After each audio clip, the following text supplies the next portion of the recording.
there and welcome to this week's Golf Equipment Q&A. I'm Valerie Melvin here with Frank Thomas, and we're in the Frankly Frog Putting Studio in Orlando, Florida, where it's our mission to help you improve your putting. This week's the PGA Championship, so that's going to be an exciting week up at the Atlanta Athletic Club. We're looking forward to that. The last major. The last major, can you believe it? Aye. Summer's gone so fast. So quickly. This week's question is from Greg, and Greg wanted to know, Frank, all other things being equal, what is sort of the optimal tee height? Does a 1-inch tee help more than a 2-inch tee or a 3-inch tee? I mean, what's your take on that? Well, Greg, if you tee the ball up and you just tee it up at different heights, you have to hit it. Hit the ball, and if everything else is equal, then you hit the ball. No matter how high you tee it, you hit it in the center of the club face. It's not going to make any difference to distance.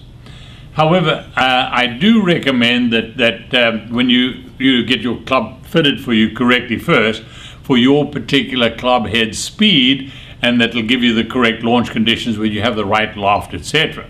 However, using a tee height to change the launch conditions a little bit, you've got to tweak it. But then all conditions are not exactly the same.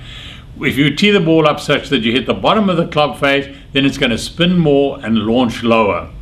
As compared to the sweet spot or high on the face, it'll lower the spin rate and increase the launch angle. So to find out what your optimum launch conditions are, you can tweak it by getting the tee height, but don't use that to try and maximize distance if you haven't been fitted for the club in the first place. Now, let me explain to you what we're doing with tees, unfortunately.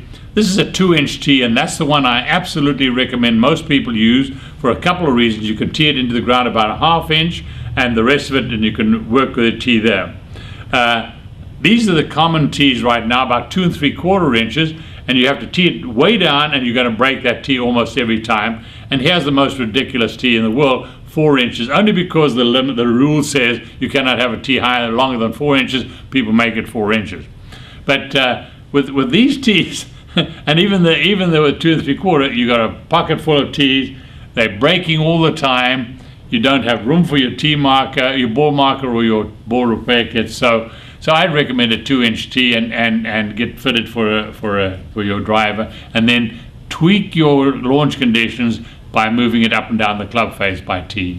Sounds very good, Frank. Thanks to all of you who completed our survey on slow play last week. It's been so successful, we're going to keep it up for another week, so if you've not yet done so, click in the link and complete that. Very interesting comments. I know, we look forward to reporting back to you with the full report very shortly. Well, thanks for checking in this week. We'll be back in touch next week, but until then, may the frog be with you. Ribbit, ribbit, ribbit.